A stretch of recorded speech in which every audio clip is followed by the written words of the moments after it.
First, I'll introduce myself. My name is Matt Viator, right there on the screen. I'm a senior legal associate here at LevelSet. It means I'm one of the in-house lawyers here that helps handle all of our legal needs. And one of those things is to talk to contractors about common legal issues such as breach of contract. So yeah, let's go ahead and go to the next slide. I'm sure y'all are probably familiar with LevelSet, but payment help is here. That's our business. We help thousands of contractors and suppliers every day speed up and protect their payments. We do that through our traditional lien rights management services and notice services, but so much more than that these days. One of those tools that we use to help people get paid what they've earned is Legal Guard, and we'll talk about that more towards the end. Can go ahead and go to the next one. All right. So what is a construction contract? Obviously, we all know what contracts are, so I'm going to keep this one pretty brief. But so just to go over the basics, anytime that there is going to be offer, acceptance, consideration, and mutual assent, and you both know what you're contracting to do, a contract can be formed. Whenever people hear, is there a contract, they typically think, okay, is there this multi-page document full of legalese that we're signing, but that's really an oversimplification. Anytime that there is an agreement, there's probably a contract. This could be, signing a purchase order, could be a written contract. You could create a written contract by sending emails back and forth in some situations, or text messages in some situations. But it doesn't have to be in writing at all for there to be a contract. One of the things we hear from users a lot is that, oh, there isn't a contract, we just did it verbally. Well, there may be a verbal contract, and that contract may be enforceable. So a contract goes far beyond what we normally think of for a standard written contract. And there's even these things called implied contracts, where even if you didn't say anything, even if you didn't sign anything, if you and your customer have acted in a way where it looks like you both believe there's a contract, it's possible that a contract can be formed that way. But obviously, any lawyer will tell you written contracts are going to be the way to go for everything. This includes change orders as well. Whenever there's a written contract and there's a verbal change order, the written contract will typically be what the court will be willing to rely on to say, okay, this is actually what's supposed to be happening here because I have this written agreement, and then you all say that you may have agreed verbally on something else. So having everything in writing is obviously the best way to go. It gives you something to refer back to later on if there is an issue on the project. And yeah, so then let's go ahead and move to the next slide. Ooh, got a typo. What are the types of breach? So whenever there's a contract in place, if someone's behavior and activity goes against what's in that contract, or what's understood to be that contract, that may be a breach of that contract. And so there are a couple of different types of breach. It's extremely common to see breach of contract thrown around all the time. There's two major categories for breach. That'll be a material breach, as what we think of as a major breach of contract. That's what leads to the bigger disputes. There's also non-material breaches, and those will be your more minor breaches. So, for instance, say your contract says you have to be at the job site every day at 9 a.m. You get there at 9:15. That's a breach, but it's not necessarily all that major of a breach. That might be an example of a non-material breach. Whereas if you're not sticking to your scope of work, if something is defective, that might be a more material breach. And whenever you hear about these big breach of contract disputes with these big awards, that's almost always going to be a large material breach. There's some other types of breach of contract that I won't really go into too much detail here, just for brevity. But you have anticipatory breach. That's when it's apparent that a breach of contract is going to happen, whether you like it or not. So, like if if it's clear that the other party is not going to be able to uphold their contract, you might be able to get an anticipatory breach for that. And then there's also fundamental breach. That's almost like a super material breach in some situations. That's where the contract is just not going to be done fundamentally by one of the parties or both of the parties. But yeah, so those are your general types of breach of contract and understanding the different categories, mostly the the major category of breach being material, the minor category of breach being non-material. Understanding those two buckets and how and where you should categorize issues with your customer will help decide how to attack that breach of contract situation. Can we go ahead and go to the next slide? All right, so just real quickly, we'll go over what some common causes for breach of contract are. So defective performance. If your work is if you or your customer's work is unsatisfactory for some reason, that defective work could be a breach of contract. Now, again, there are levels to that. If it is so defective to be unsafe, that would almost definitely be a material breach. That would be something that's a major issue. And if it's if something's a little sloppy, or if it is not exactly done pursuant to scope, but it is acceptable work, that might be a non-material breach. Schedule delays. Again, that could be a material breach. It could be might be a non-material breach if you're not really going to hold up the project, and if you are able to really fix that issue before it snowballs out of control. Cost overruns, going over your budget. That's going to be a really common one. Construction projects will often go off budget or off schedule and over budget. Even though that is an extremely common situation, that it's still a breach of the contract, and there still may be some remedy available to you. And unauthorized changes to the scope of work. This goes back to change orders that we were talking about earlier. If you have a contract with a specific scope of work that says, okay, this is exactly what you're supposed to be doing, and then maybe something happens on site and verbally you're instructed, oh, go ahead and do this too, or do this differently. That could result in a breach of contract if it's not authorized.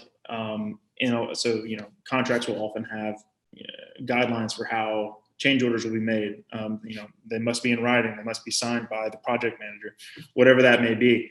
If a change is made and it's not made in the way that's dictated in the contract, that it's not made according to the rules that you've agreed to beforehand, that may actually end up breaching the contract, even if you think you're doing everything that your customer's asking of you.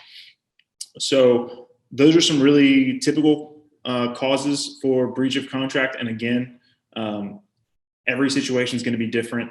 And so, unfortunately, I'm not able to, prescribe, oh, this is definitely this is definitely that.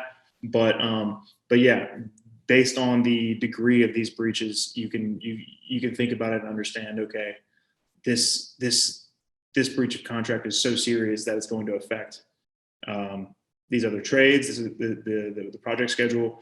There's, something's going to have to happen here, or okay, maybe we can fix this by staying on site for an extra hour or coming in on a weekend. Let's go ahead and go to the next slide.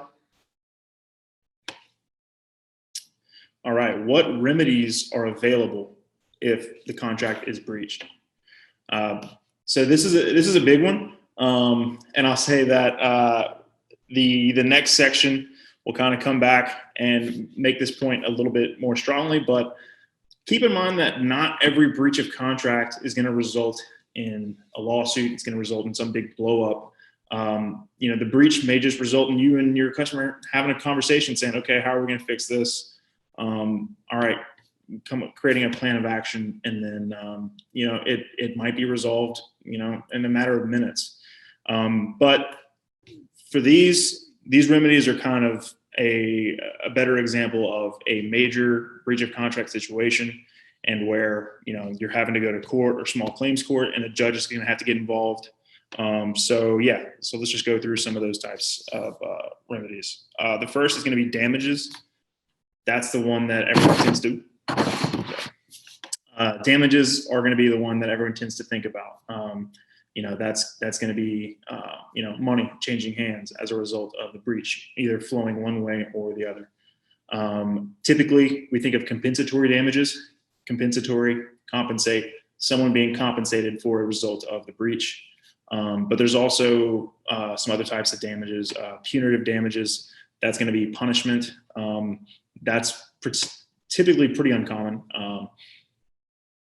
Courts are generally reluctant to penalize the parties to the contract unless there's something egregious going on, something maybe intentional, or you're trying to fleece the other party. They might award punitive damages.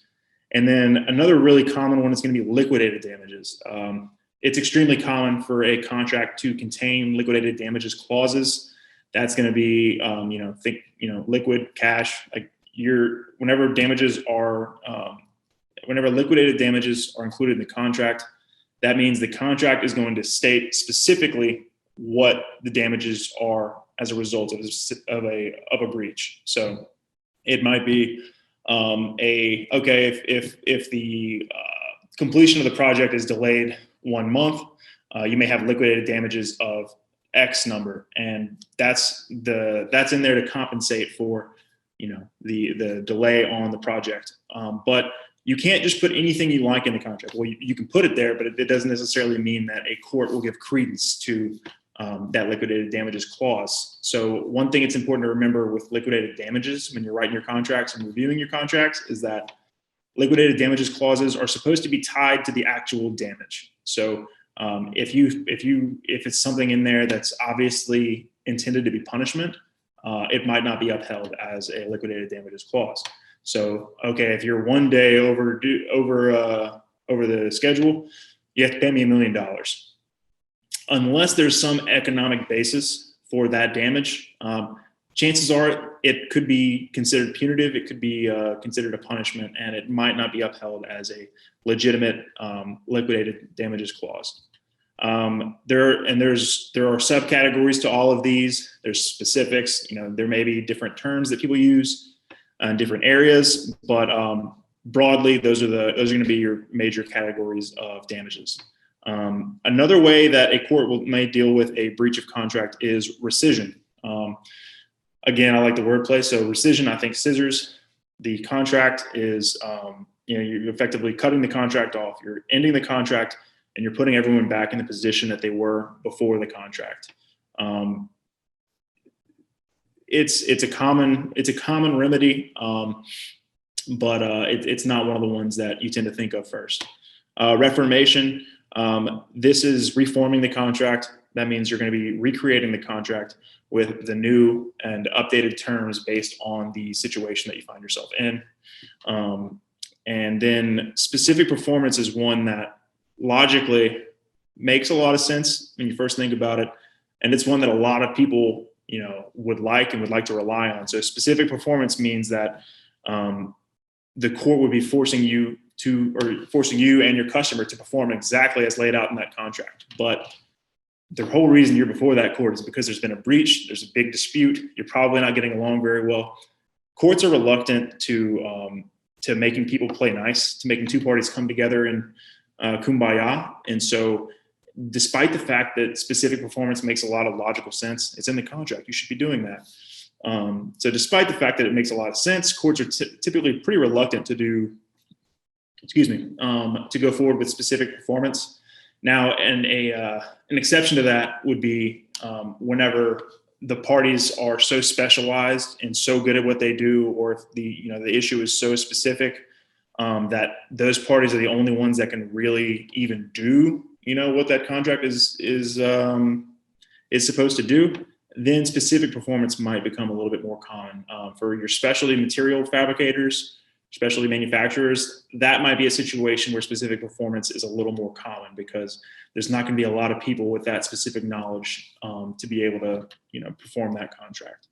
Whenever you're thinking about breach of contract or thinking about going through a lawsuit, typically you're going to be thinking about damages. If it's a really sophisticated project and it's a thorough contract, maybe you're dealing with liquidated, but most commonly you're dealing with compensatory damages and putting a dollar figure to the breach at hand. Can we go ahead and go to the next slide?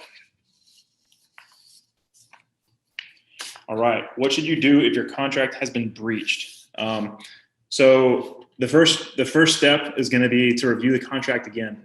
You really want to be sure that you understand everyone's obligations and their rights under the contract, and you want to make sure that this is in fact a breach. Was there actually a breach? Does the contract say how that breach should be resolved? Maybe there's an arbitration agreement in the contract. Well, that means you probably need to go to arbitration before you start throwing out legal claims.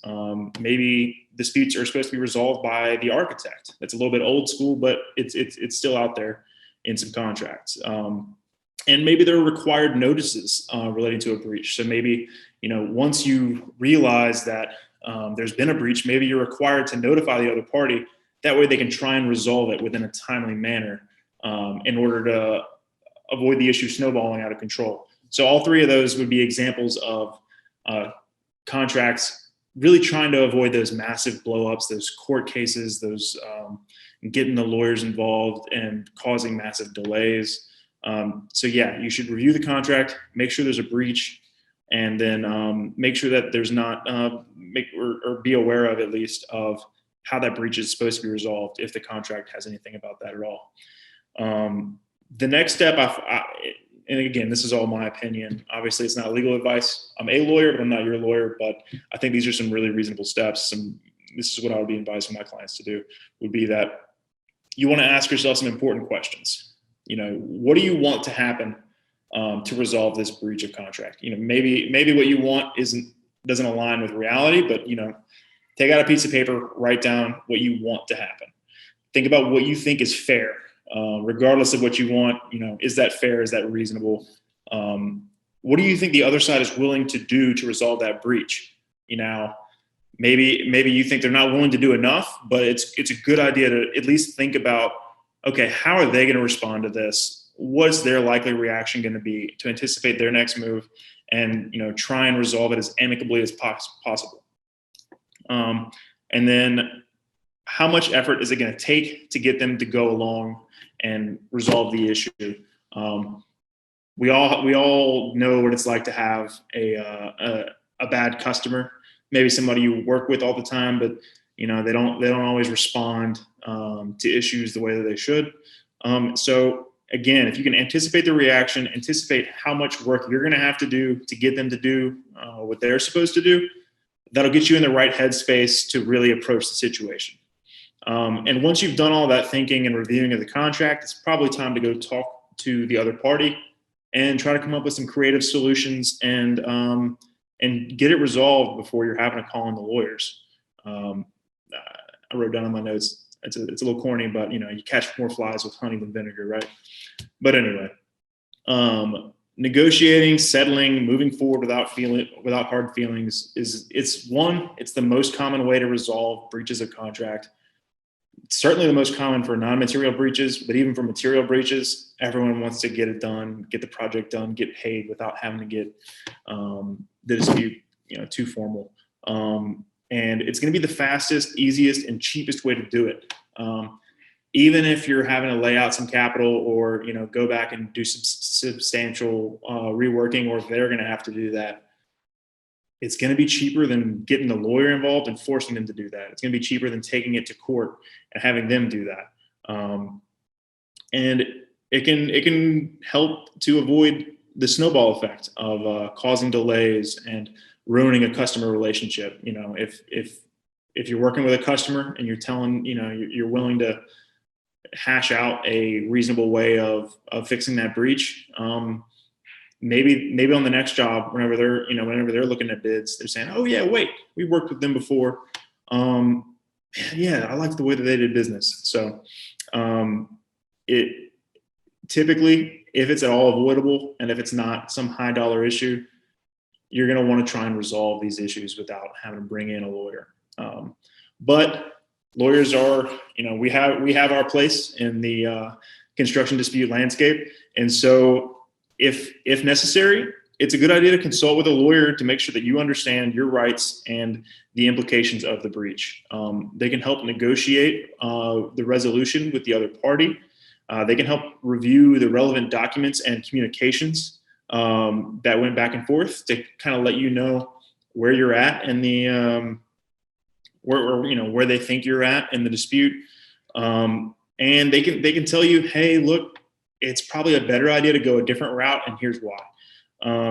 And often just the mere presence of a lawyer can help grease the wheels. Even if that lawyer is not taking this to court, oh, their lawyer is CC'd, that'll get some attention. And certainly this step can be moved up way further in the process, depending on how you like to run your business and how these disputes typically go for you. Having that lawyer in your ear can only be a good thing. Obviously, there's a cost to that, but having legal expertise in your corner is certainly great every step along the way. And the more proactive that help is, the earlier that inflection point is, the more you can leverage that help to get a good resolution. Because once the cat's out of the bag, the dispute is the dispute. And it can be hard to reel things back in. Excuse me. And then let's go ahead and go to the next slide. And bonus, what do you do to make sure, or rather, make sure that you're not in breach of your contract? Because that can limit your ability to recover from someone else's breach. If you're both in breach of the contract, then you might not be able to get what you're looking for. And also, even without a specific issue or dispute, it's a really good idea to review your contract regularly. Make sure that everything that you're promising you're going to do and you're able to do, make sure that that's actually happening. You don't want to build in, future breaches for yourself in your contracts. So, if there's something in there that looks nice, but you can't really deliver on, maybe you don't include that in the contract. Maybe you alter it. Maybe you find some language that's a little bit more flexible to make sure that you're not setting yourself up for failure. Yeah. And again, if you're in breach of your contract for some reason, even if it's an unrelated reason, that could eat into your ability to recover from someone else. Yeah, I think that's probably it for the bonus. Do you want to go to the next slide? Awesome. Well, I think I'm going to go, before we get to any questions, I'll go ahead and talk about Level Set Legal Guard for a little bit. I hope that's not out of order. But yeah, so Legal Guard Level Set offers Legal Guard as a service, as a subscription service to allow users to have access to lawyers without, having that in-house lawyer. The vast majority of construction businesses, don't have the budget or the bandwidth to have an in-house lawyer advise you on everything. And if you've ever worked with a lawyer, you know that our time is valuable, quite literally. Lawyers bill by the hour, so it can really add up. So Level Set Legal Guard takes a little bit different of an approach. It allows you to bring in that legal help a little bit earlier, a little bit more proactive. That way you set yourself up for success. Now, these lawyers are able to evaluate your contracts. They can help you bolster them as necessary. It can help, maybe they can help create a playbook for your common issues you run into commonly. And having a lawyer that's familiar with your business and your common issues, that can help, for those disputes that do get out of hand, that can help minimize your future legal bills. Now your lawyer doesn't have to spend all this time getting up to speed and learning your business and learning, what's going on. If they already understand all of that, they can get right into the meat of the issue. And minor interventions, it was an ounce of prevention is worth a pound of the cure. Minor interventions along the way can help the major disputes. And so with Legal Guard, Level Set makes construction lawyers more accessible, and that provides savings by avoiding those major disputes down the road. And that can give you the comfort knowing that you're doing things the way you're operating your business the way that you want to, and that everything on the back end is legally sound. So it's a complete legal solution. It's designed specifically for construction, for the construction industry. The healthcare lawyer, the ambulance chaser, they're not going to know a lot about the construction industry. They're not going to know about, exactly what to do whenever there's a illegitimate back charge, and your customer is really just trying to boost their margins. And so these attorneys are construction lawyers. They're vetted.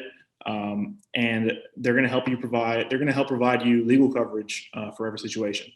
And so through Legal Guard, you get connected to a lawyer in your area for a flat yearly rate, and that covers services like the attorney reviewing your contract, or maybe attorney written letters for disputing those back charges, or even reviewing liens, licenses, and other documents. So I just want to encourage you to take that opportunity when it comes to being proactive and avoiding contract issues. We can help you find other construction attorneys near you through Legal Guard, and those attorneys, they're good at what they do, and they know, okay,